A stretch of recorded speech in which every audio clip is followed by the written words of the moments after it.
Sungguh Tuhan, semua karena kasih karunia-Mu Bapa. Saat ini Tuhan kami mau membaca merenungkan firman-Mu. Tolong hamba-Mu Tuhan yang tidak ada apa-apanya ini Tuhan. Dengan segala kerendahan hati yang memohon, Roh Kudus mengurapi hamba-Mu, bahkan umat-Mu Tuhan. Supaya firman-Mu yang adalah kebenaran itu boleh tersampaikan sesuai dengan isi hati Tuhan. Bukan maksud hamba-Mu, tapi sesuai kehendak Tuhan. Berfirmanlah Engkau Tuhan, kami siap memberitakan dan mendengarkannya. Di dalam nama Tuhan Yesus, kami berdoa mengucap syukur, haleluya. Amin. Silakan duduk Bapak Ibu.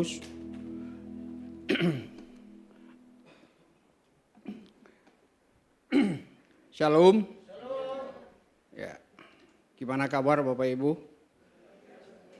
Luar biasa ya. Hari-hari ini gimana hidupnya? Puji Tuhan ya. Sukacita. Ya. Puji Tuhan kalau begitu.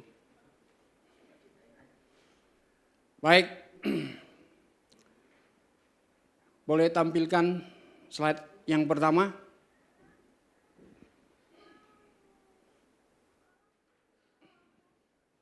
No.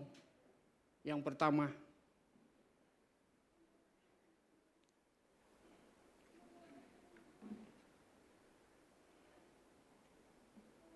Oke, sambil menunggu mari kita baca firman Tuhan dulu.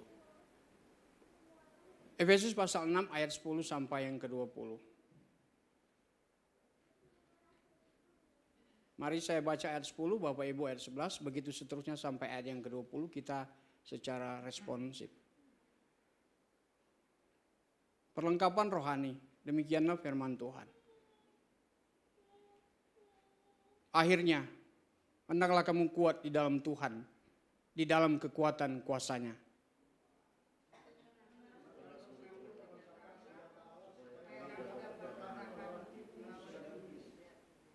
Karena perjuangan kita bukanlah melawan darah dan daging, tetapi melawan pemerintah-pemerintah, melawan penguasa-penguasa, melawan penghulu-penghulu dunia yang gelap ini, melawan roh-roh jahat di udara.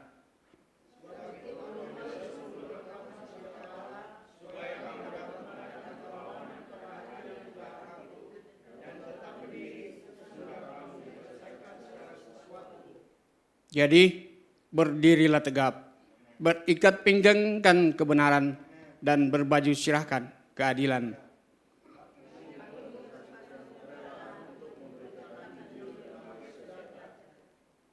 Dalam segala keadaan, pergunakanlah perisai iman, sebab dengan perisai itu, kamu akan dapat memadamkan semua panah api dari si jahat.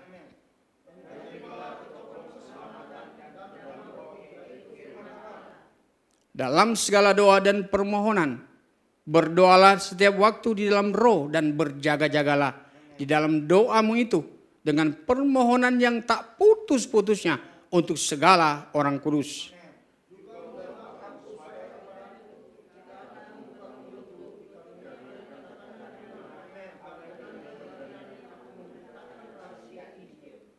Yang kulayani sebagai utusan yang dipenjarakan, berdoalah supaya dengan keberanian aku menyatakannya sebagaimana seharusnya aku berbicara.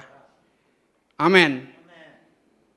Berbahagialah kita yang mendengarkan firman Tuhan dan yang melakukan firman itu dalam hidup kita. Tuhan memberkati. Bapak Ibu saudara yang kasih dalam Tuhan,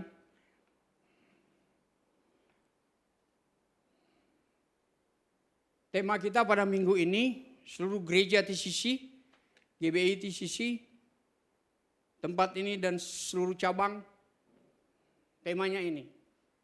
Berdoa dan berjaga-jagalah. Oh itu maksudnya Efesus 6 ayat 10 sampai 20 itu ya. Yang sudah kita baca. Nah Bapak Ibu saudara yang kasih dalam Tuhan. Begini ya Bapak Ibu saudara ya.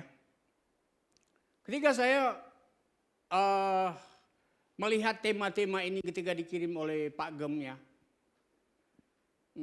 Berarti kita akan berbicara tentang doa gitu ya. Saya sebenarnya persiapan untuk berdoa dan bekerja untuk minggu depan. Tapi ya kemarin ada sedikit miss. Harusnya Pak Esra tapi ya ada kesalahan ya. Mohon maaf, ampunilah kami. Kami juga manusia. Ya kan? Begitu. Akhirnya saya harus naik tanggal 15, jadi saya harus tanggal 8 ini. Jadi ya itulah ya. Berdoa dan berjaga-jaga Bapak Ibu. Saya itu merenungkan. Kenapa di September ini ya muncul ini tema yang kayak gini. Gitu kan. Padahal dari sekolah minggu pun kita sudah tahu, mendengar, bahkan khotbah-khotbah tentang hal ini. Tapi firman Tuhan itu memang relevan. Ya. Sangat-sangat relevan, Saudara. Berdoa dan berjaga-jaga. Ada apa? Gitu kan. Pertanyaannya ada apa? Disuruh berdoa, disuruh berjaga-jaga Pak Obed. Ada apa yang terjadi? Kenapa kok ini begini? Itu kan pertanyaannya Pak Semi. Ada apa Bapak Ibu? Ada apa denganmu Dison? Ada apa denganmu Pak Stephen? Ada apa dengan keluargamu? Ada apa dengan pelayananmu? Ada apa dengan dunia ini? Ada apa dengan yang sekitar kita? Paulus menulis ini ketika dia berada di dalam penjara.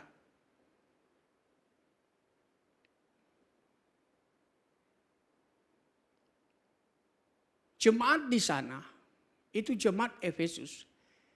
Ya, di kota Efesus itu mereka hidup bersama-sama dengan satu masyarakat umum yang memiliki pola penyembahan kepada dewa Artemis, yaitu dewa kesuburan yang ada pada saat itu.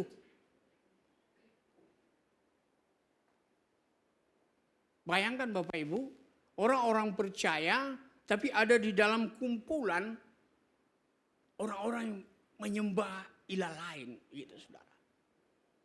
Ini suatu perjuangan, ini suatu peperangan Bapak Ibu. Makanya doa saya tadi berkata demikian ketika doa firman Tuhan. Coba lihat hidup kita. Coba lihat pelayanan kita hari-hari ini.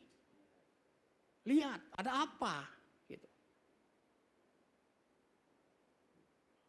Berdoa dan berjaga-jagalah. Renungkan sedikit ini dalam 5 detik Anda pikirkan ini. Dan taruh itu di dalam hati kita. Ada apa Stephen? Berdoa dan berjaga-jaga. Kenapa kamu? Ada masalah apa? Nah saudara-saudara yang kasih dalam Tuhan. Peperangan terjadi di mana-mana. Secara fisik. Ya. Rusia, Ukraina belum selesai. Israel, Gaza masih. Sekarang sama Hizbullah, Lebanon. Dan sama Iran. Katanya mau perang dunia ketiga. Whatever lah. Memang begini kenyataannya. Dunia ini sedang bergejolak Bapak Ibu. Negara-negara lain sudah minta-minta ampun, saudara. Ancaman kebangkrutan, saudara. Kalau bangkrut, masyarakat mau makan apa? Kelaparan pasti, kemiskinan, saudara. Ini ancaman global, Bapak Ibu. Itu sedikit gambaran aja, saudara. Ya. Artinya ini dunia secara global, saudara, hari-hari ini. Lihat Indonesia. Lihat di sisi, lihat hidup saya, lihat keluarga kita. Ada apa? Kenapa kita disuruh berdoa dan berjaga-jaga? Bapak Ibu saudara yang kasih dalam Tuhan. Kita memang tidak berperang secara fisik. Tapi kita ada yang namanya spiritual warfare. Peperangan rohani. Saudara. Kita sedang berperang. Kita sedang berperang.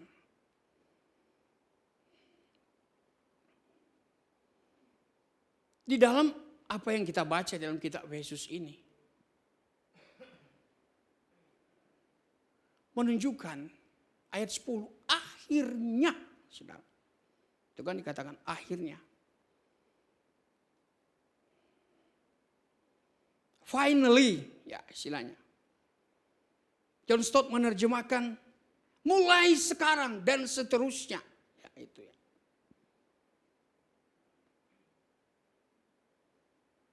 Kapan peperangan itu terjadi Bapak Ibu?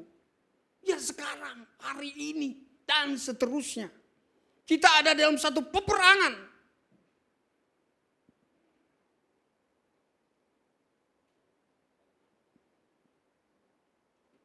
Peperangan rohani Bapak Ibu.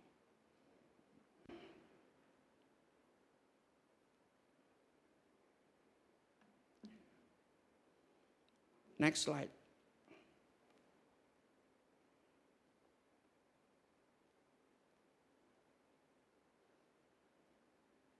Ya.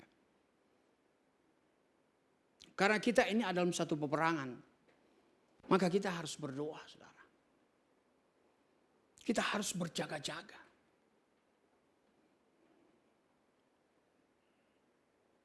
Betul? Karena kita dalam satu peperangan, maka kita harus berdoa dan berjaga-jaga.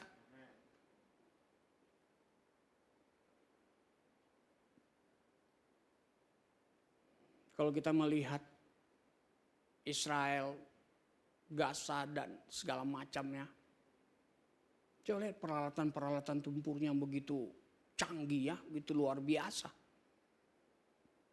Disiapkan, disiagakan, dibuat. Dalam rangka apa itu? Lalu dalam rangka menjaga kedaulatan negaranya. Apabila ada serangan, gua punya senjata nih. Betul? Apabila pertahanan kita ini jebol, bahaya. Makanya disiapkan, disiagakan satu peralatan tempur yang cukup atau bahkan super canggih sekalipun. Itu kalau bisa diusahakan, diadakan. Supaya ketika ada musuh, ada roket-roket yang datang, kita bisa menghalaunya. Kurang lebih begitulah gambaran peperangan rohani kita Bapak Ibu ya. Next.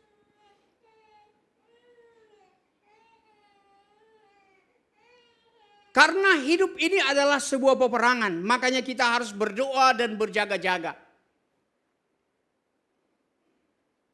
Nah Bapak Ibu Saudara yang kasih dalam Tuhan, kita berperang melawan siapa? Nah itu kan. Israel udah jelas melawan siapa dan sebaliknya melawan Israel.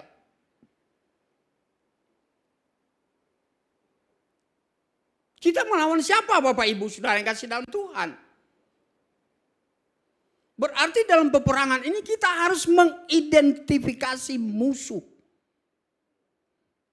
Siapa musuh kita? Ya kan? Siapa musuh kita? Kita harus tahu musuh kita. Kekuatannya, ya kalau zaman sekarang kan, Israel, kekuatannya, kekuatan militernya sekian, jumlah prajurit sekian, Indonesia kekuatan, begitu semua. Udah bisa terlihat, armada tempurnya sekian, tanknya berapa, kapal selamnya berapa, semua bisa dilihat. Nah kita harus tahu musuh kita itu siapa. Iya kan? Next.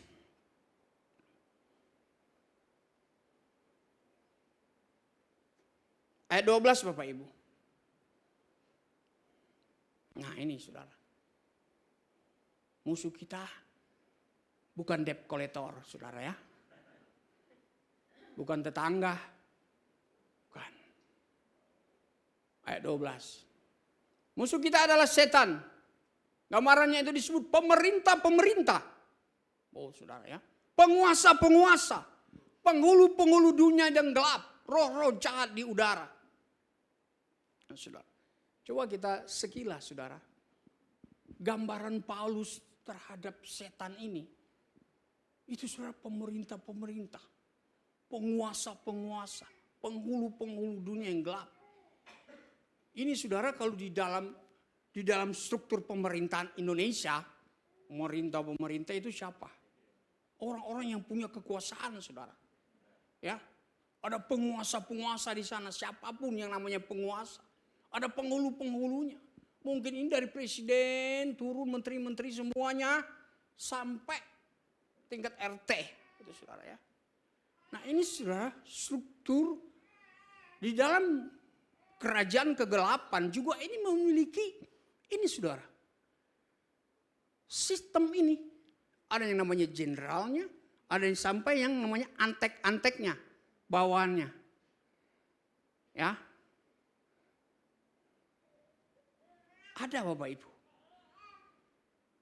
Nah, Paulus itu memberikan gambaran begini. Artinya ini kan luar biasa ini pemerintah ya, pemerintah ya bukan pemerintah secara duniawi ya, pemerintah penguasa. Artinya ini Saudara. Kalau kita mau identifikasi, katakanlah itu pemerintah, gambaran pemerintah Indonesia. Siapa yang mau melawan pemerintah? Siapa yang berani melawan penguasa?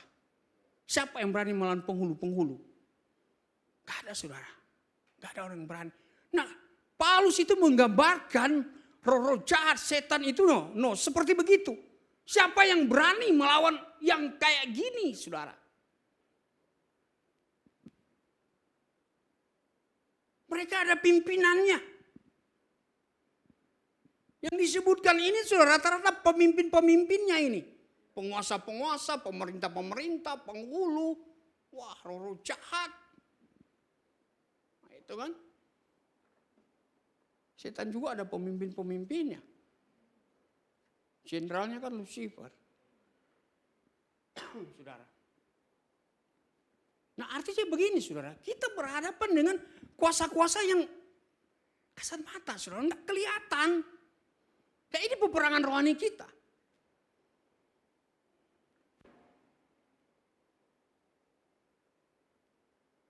Saya melihat ada 7. Yang itu bisa menjadi gambaran gereja, pelayanan hidup kita, pribadi pelayanan kita, gereja kita atau dunia ini.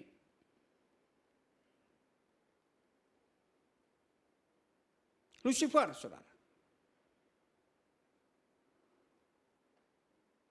Kesombongan.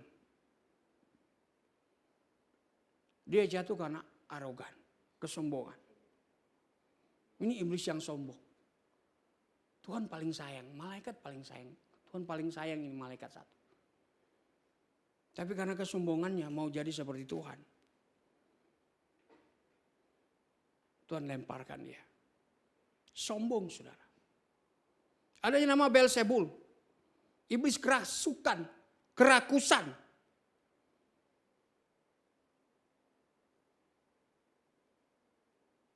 Ini iblis yang mempengaruhi manusia dengan hasrat kekayaan duniawi. Jadi hati-hati Bapak Ibu. Mau jadi kaya boleh. Tapi jangan gila kaya saudara. Hati-hati. Jangan-jangan kita ini memang mau kerja keras atau kita buka celah sampai Beelzebul ini masuk. Sehingga kita itu mau benar-benar gila banget untuk jadi kaya. Mengejar kekayaan duniawi. Sampai orang mau jadi pesugihan. Nah ini bahaya. Ada namanya Satanas. Iblis kemarahan. Nah, bahaya yang marah-marah ini.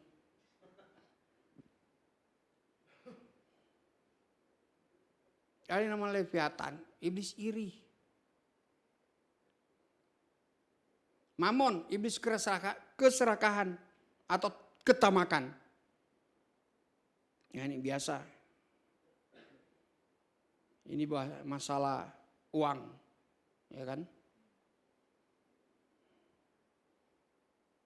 Belpegor, iblis kemalasan. Ada iblis malas juga ternyata saudara. Ini yang selalu mencari jalan mudah untuk tiap masalah. Instan. Lebih suka duduk santai untuk menemukan cara daripada harus bekerja keras. Ini tipe, ini sifat. dari si Belpegor ini. Asmodeus, iblis nafsu seks. Menyerah pada nafsu seks. Jatuh di dalam perzinahan. Gak boleh lihat perempuan cantik, laki-laki ganteng, gatel semua. Ya, pengennya mau aja, gitu. Mau coba. Ya itu saudara. Setiap kita punya kelemahan. Ada orang memang lemah di dalam hal seksual. Tapi jangan kelemahan itu menjadi celah saudara sama si Asmodeus ini. Hanya kita itu terikat saudara dengan roh perzinahan. Yang kita pikir biasa. Kita kan gak lihat roh itu, kita kan gak ngerti. Gak tahu. Tapi ternyata kita itu selama ini sudah diikat sama yang Asmodeus itu. Ya, kita pelayanannya pelayanan. Oh haleluya, haleluya. Gitu. Tapi lihat hidupnya. Coba lihat hidupnya. Buahnya bagaimana? Nah itu kan gak ada. Iblis kan begitu. Lu mau ibadah, monggo. Mau setiap hari juga lu ibadah, monggo. Lu mau angkat tangan, lompat-lompat juga silakan. Gua gak cemburu. Tapi kalau lu gak berubah, yes. Itu goal gua. Itu tujuan gua. Gitu. Kalau hidup tidak menghasilkan buah, yes, itu memang tujuan gua. Kata iblis.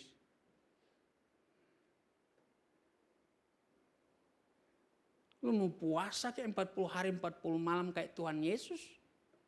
Tapi kalau nggak berbuah, yes, sama aja. Berarti lu sama gua. Gitu kan ceritanya begitu.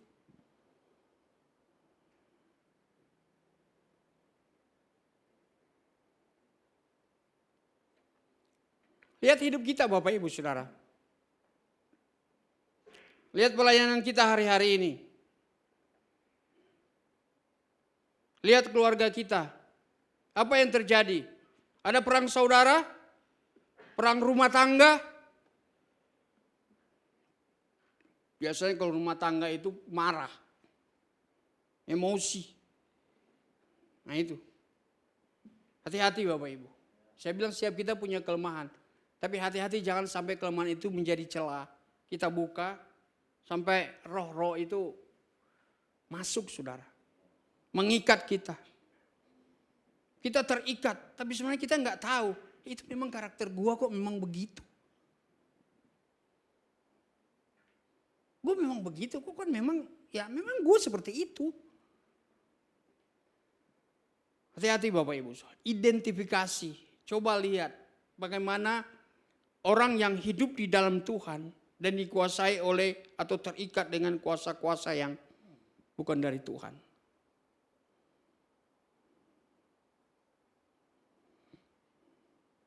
Ketika dikatakan hari ini itu adalah peperangan saudara. Artinya ini tidak ada kesempatan bagi kita untuk santai Bapak Ibu. Ya.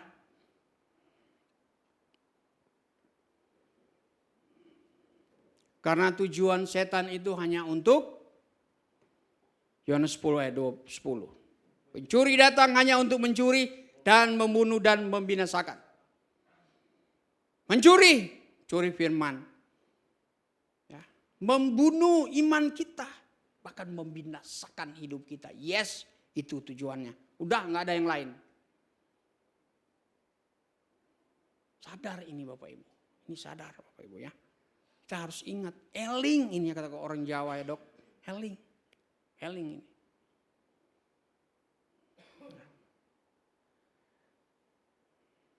Karena dunia ini saudara, memang sudah berada di bawah kuasanya dia.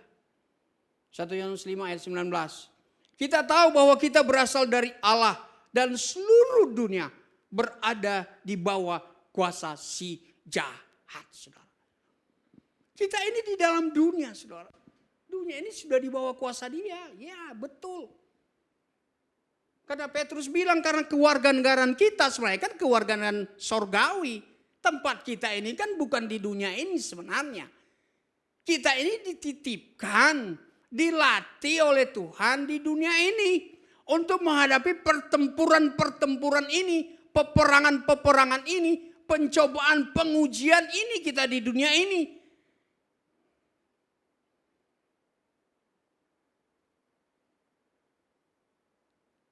Supaya kita itu menjadi serupa dan segambar dengan Tuhan. Bukan sebaliknya. Serupa dan segambar yang kayak setan gitu. Perhatikan omongan hari-hari ini. Anak-anak, ibu-ibu, bapak-bapak semuanya. Oh, bapak ibu ngeri. Ngeri. Maaf saudara. Anjing, bego, tolol, setan, tai. Itu sudah biasa saudara hari-hari ini.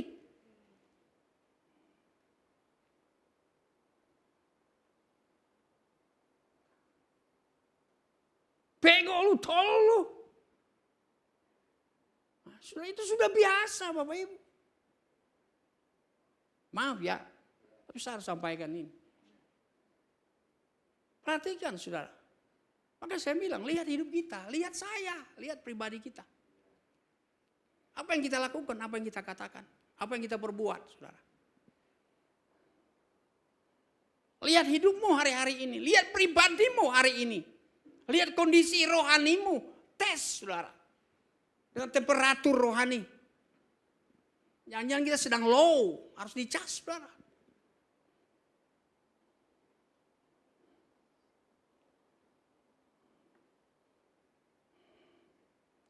Orang kalau ngomong, wah saudara, ngebully orang, ngegibah, wah, sudah kayak bukan manusia lagi saudara. Siapa yang tepuk tangan di sini Bapak Ibu? Iya.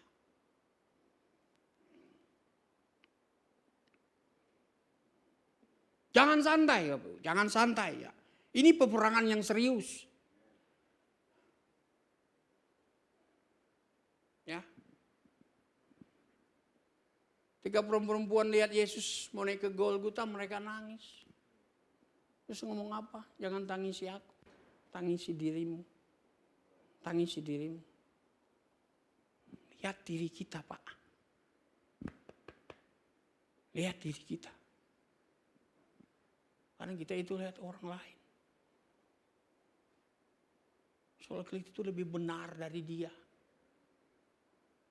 Dan kita sudah pujian penyembahan, worship di sini saudara. Oh pujian haleluya. Kita datang saudara. Terus kita pulang, ketemu orang. Wah, lu gak gereja. Kasihan amat sih lu. Hidup lu kayak gitu. Seolah-olah kita lebih benar dari orang itu. Oh saudara, haleluya. Jangan saudara. Jangan.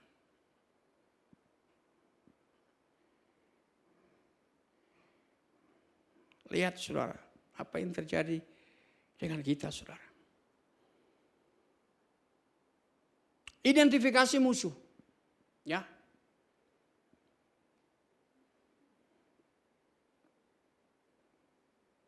Nah sekarang setelah kita sudah tahu musuh kita. Berarti kita tinggal tembak ini saudara. Jadi ibarat sniper tuh sudah keker. Nah dia nih. Tol. Selesai. Mati. Next. Nah ini. Bagaimana supaya kita harus menang? Ya. Melawan setan, melawan iblis. Dan segala antek-anteknya. Ya kalau yang kelihatan sih enak saudara ya. Kesurupan, ya Bu Evi, Dok. Enak kesurupan, kelihatan. Wah ini manifestasi kan ada manifestasinya. Kelihatan. Kalau yang enggak kelihatan gimana? Gitu kan. Bagaimana supaya kita menang ini? Yang Paulus gambarkan itu seperti pemerintah itu orang-orang hebat ya. Penguasa, penghulu-penghulu. Bagaimana supaya kita harus menang terhadap setan-setan ini. Yang mengikat saudara. Kehidupan orang-orang yang tidak percaya. Ya, saya nggak mau bilang orang percaya. Kalau orang percaya harusnya tidak terikat lagi, Pak. Gitu kan.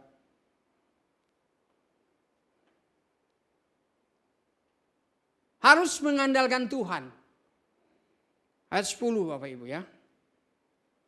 Hendaklah kamu kuat di dalam Tuhan, di dalam kekuatan kuasanya, saudara. Harus mengandalkan Tuhan. Gak bisa kita, saudara. Gak bisa. Kita gak bisa. Harus ngandalin Tuhan Bapak Ibu ya. Harus ngandalin Tuhan. Biar Tuhan yang turun tangan. Harus menggunakan perlengkapan senjata Allah. Nah itu saudara. Jadi bukan hanya Israel aja yang punya perlengkapan. Kita juga punya. Ada punya perlengkapan Bapak Ibu. Apa itu perlengkapan senjata Allah? Ikat pinggang. Semua punya ikat pinggang cowok-cowok ini ya. Ikat pinggang kebenaran. Ya. Baju sirah. Keadilan. Kasut, ya, kesiapan, kesediaan untuk memberitakan Injil. Setiap saat siap sedia untuk memberitakan Injil. Ada namanya perisai iman, ketopong keselamatan, pedang roh. Coba gambar yang pertama, Os.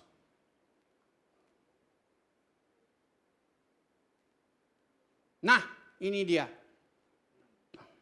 Perlengkapan senjata Allah. Itu ada paling atas, itu ada ketopong, itu tengah ada baju sirah, itu ada pedang roh. Nah di situ ada perisai yang sebelah kiri, itu ada ikat pinggang, itu ada kasut paling bawah. Nah kelihatan sih tulisannya. Oke, nah itu kalau dipasang, jadinya begini. Coba Os, gambar kedua. Nah, gini Bapak Ibu. Nih. Prajurit Roma, itu gambaran kan prajurit Roma. Ini kan Paulus kan ini menulis perisai iman ya kayak gini. Karena dia melihat Roma, prajurit ini. Gambarannya seperti prajurit Roma. Yang tadi itu, nah ini jadinya begini Bapak Ibu. Nah kalau sudah model kayak gini, udah siap perang gak dia? Oh siap banget. Siap banget. Banget saudara. Siapapun musuhnya, hajar sama dia. Dia sudah siap, dia gak takut. Tebas habis sama dia. Ada perisai, ada pedang, kakinya, ada ketopong, ada ikat pinggang, ada baju zirah. Perlengkapannya lengkap. Ini gambaran saudara ya. Gambaran. Gambar satu Os, kembali Os.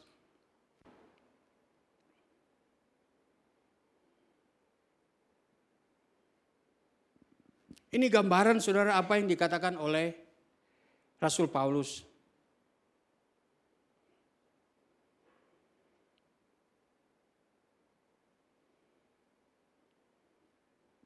Ikat pinggang kebenaran, saudara. Berarti kita ini apa kebenaran Bapak Ibu? Kebenaran menyangkut apa? Sesuatu yang mengikat kita. Hidup kita ada di dalam kebenaran Tuhan. Kita harus ada dalam kebenaran. Ada namanya baju zirah, itu untuk keadilan. Hidup benar, hidup adil. Ya, ada kasut bagaimana kita siap untuk memberitakan firman. Ada perisai iman, saudara. Iman yang melindungi, iman jadi perisai. Ketopong, ini keselamatan, menjaga, ini harus dijaga ini Bapak Ibu. Kepala, otak, pikiran ini harus dijaga. Ya, pikiran ini bisa seks, bisa korupsi, bisa apa aja ini masuk ini pikiran.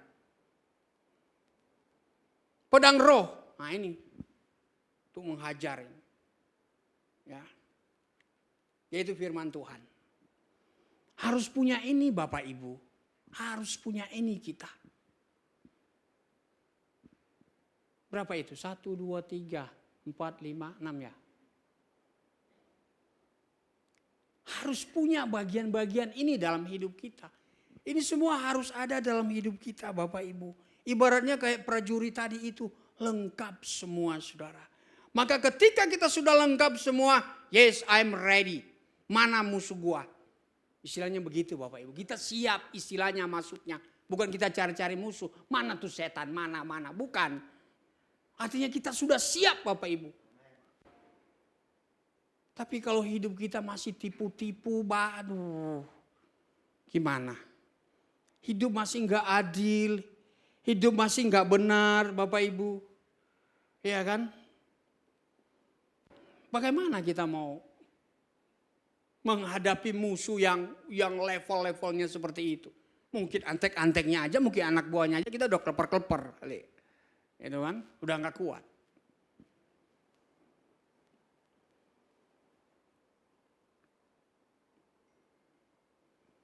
Ngerti ya Bapak Ibu ya, gambarannya ya. Ngerti ya, ini harus kita punya Bapak Ibu. Harus ada, artinya kehidupan kita itu harus hidup benar Bapak. Itu, poinnya itu, hidup kita itu harus benar. Mengandalkan Tuhan, ya sudah itu Bapak Ibu. Next slide Os. Berdoa. Pertama, bagaimana supaya kita menang? Mengandalkan Tuhan. Punya senjata rohani ya, punya perlengkapan. Yang ketiga itu doa. Ya kan? Kami 18:20 ada beberapa hal di sini untuk kita lihat. Doa setiap waktu, tak putus-putusnya, saudara ya. Artinya doa terus menerus di dalam hidup kita. Doa yang tak henti-hentinya, bukan berarti 1 kali 24 jam berdoa terus, bukan. Artinya hidup kita, gaya hidup kita adalah gaya hidup yang berdoa, saudara. Yang kemarin sudah dijelaskan bahwa kalau kita enggak doa sebagai nafas, saudara. Ya kalau kita enggak bernafas berarti kita mati, ya kan? Betul enggak? Nah itu kan tahu. Berarti tinggal dilakukan. Di dalam roh, yaitu doa yang dipimpin oleh Roh Kudus, ya. Berdoa, doa yang dipimpin oleh Roh Kudus, artinya doa yang sesuai dengan kehendak Tuhan. Biar Roh Kudus memimpin kita. Biarkan Roh Kudus memimpin kita. Jangan kita mengambil alih pimpinan Tuhan. Ya kan? Harus peka dengan pimpinan Roh Kudus. Ini juga butuh kepekaan, dan butuh kepekaan itu butuh disiplin Bapak Ibu. Disiplin rohani. Nah itu lain lagi. Cerita lain lagi. Tapi kita butuh kedisiplinan rohani untuk ada kepekaan saudara kita. Ini pimpinan Tuhan. Ini pimpinan Roh Kudus. Ya kan? Berdoa juga untuk segala orang kudus. Nah ini saudara, penting kita mendoakan semua hamba-hamba Tuhan. Orang-orang kudus maksudnya ya. Siapa orang-orang kudus? Ya orang-orang percaya. Penting kita mendoakan semuanya. Tutup bungkus semua dengan kuasa darah Yesus, begitu semua. Ya. Doa untuk hamba Tuhan. Ya doain juga kita ini hamba Tuhan. Saya juga manusia, kita manusia. Lepas dari kesalahan, kelemahan. Butuh topangan. Ya.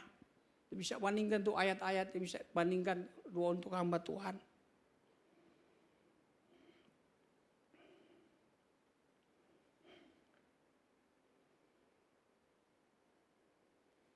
Paulus juga meminta didoakan supaya berani, ya.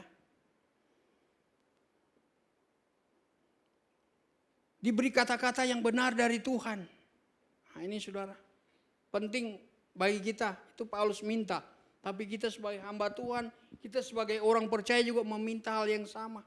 Keberanian, diberi kata-kata yang benar dari Tuhan. Ada hamba Tuhan yang berani, tetapi memberitakan yang salah, itu enggak jelas. Ada hamba Tuhan yang bisa memberitakan yang benar dengan jelas, tapi tidak punya keberanian untuk memberitakan. Ini juga sia-sia. Jadi berani, diberi kata-kata yang benar dari Tuhan itu harus minta didoakan. Hamba-hamba Tuhan itu harus berani.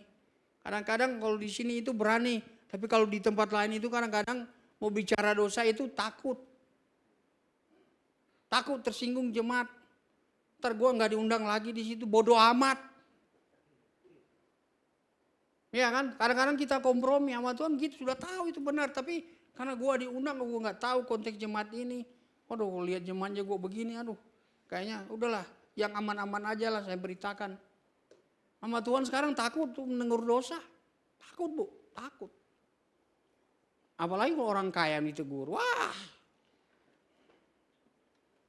Kalau orang kaya berzina, dibiarin aja terus. Gak berani tegur. Saya di gereja yang lalu, saudara. Gak tahu mungkin sampai mati dia nggak suka sama saya. Serius. Orang kaya, Pak. Ya bagi saya dia kaya. Dia ngomong ke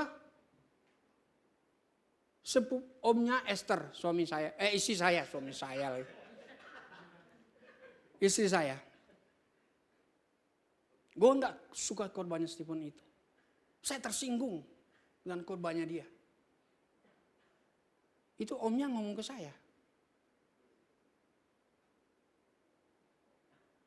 Dan selama di situ loh, dia memang nggak apa ya, kayak cuek begitu orangnya, nggak respect begitu. Bodoh amat gua. Orangnya udah mati, Bu.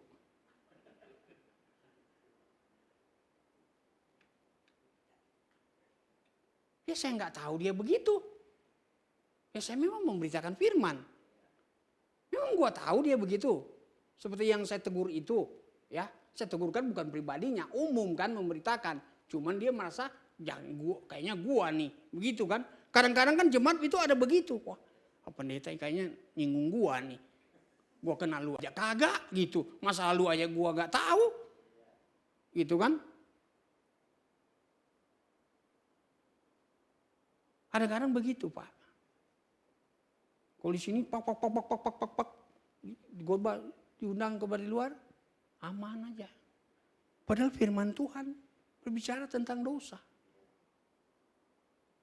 Apalagi duduk di depan mukanya pejabat-pejabat. Jiper, orang Betawi bilang jiper, Pak. Takut gitu loh. Nah ini saudara, Paulus bilang beri saya itu keberanian. Doakan saya, kata Paulus. Nah ini juga kerinduan kita. Ya, bukan hanya hamba Tuhan, kita juga jemaat. Harus berani. Berani memberitakan firman. Yang benar, ya. Yang benar. Kalau katakan yang benar, Bapak Ibu gak usah salah. Gak usah takut. Ya, namanya benar Bapak Ibu. Benar itu pasti benar. Nah, benar itu gak mungkin jadi salah.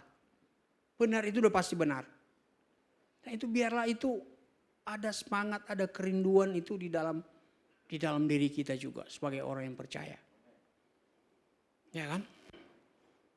Lihat Bapak Ibu, kita ini sedang di dalam peperangan. Sekali lagi saya ingatkan kepada kita semua, saya beritakan kembali, lihatlah hidup kita. Gitu ya. Lihatlah, pelayanan kita kan begitu. Oh, lihat saudara. Apakah berantakan? Apakah acak-acakan? Kan? Harus dilihat itu saudara. Apa kita masih fokus? Apa udah buyar? Gitu kan?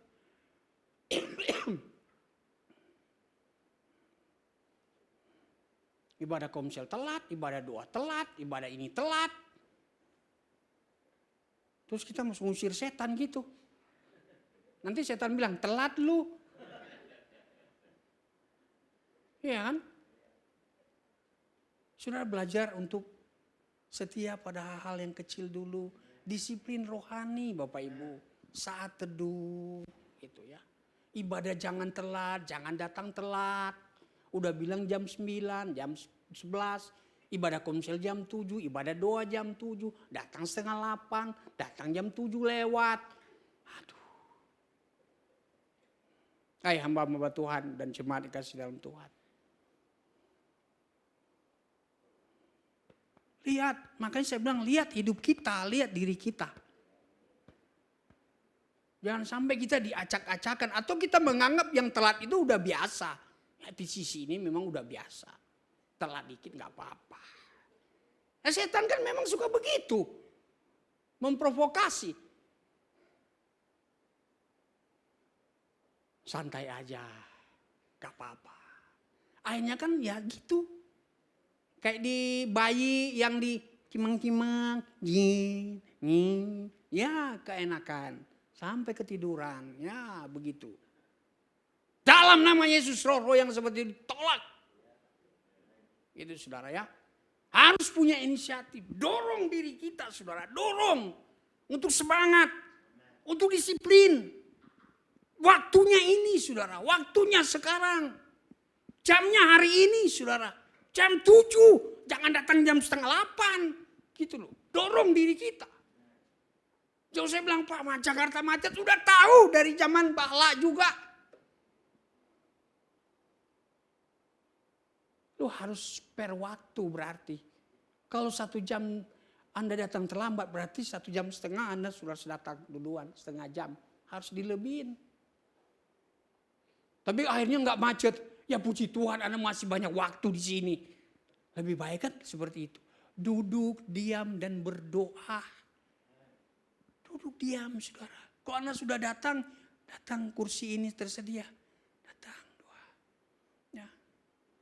Di sini masih enak saudara. Jemaat datang walaupun belum duduk. Di bawah masih ngomong bla bla yang ya masih wajar lah saya lihat. Ada orang datang gereja. Karena memang udah datang duluan. Apalagi kok ibu-ibu. Ngumpul di bawah. Ngomongin orang. Mau ibadah ngomongin orang. Habis itu mereka naik ibadah. Aduh. Kalau di sini sih belum ya. Jangan. Dalam nama Yesus jangan begitu saudara. Jangan saudara. Ya. Tak boleh saudara. Jangan. Karena itu di gereja-gereja lain. Saya itu pernah melihat hal itu. Aduh saudara. Ngeri Bapak Ibu. Terus dia ngomongin orang di bawah. Haleluya dia naik.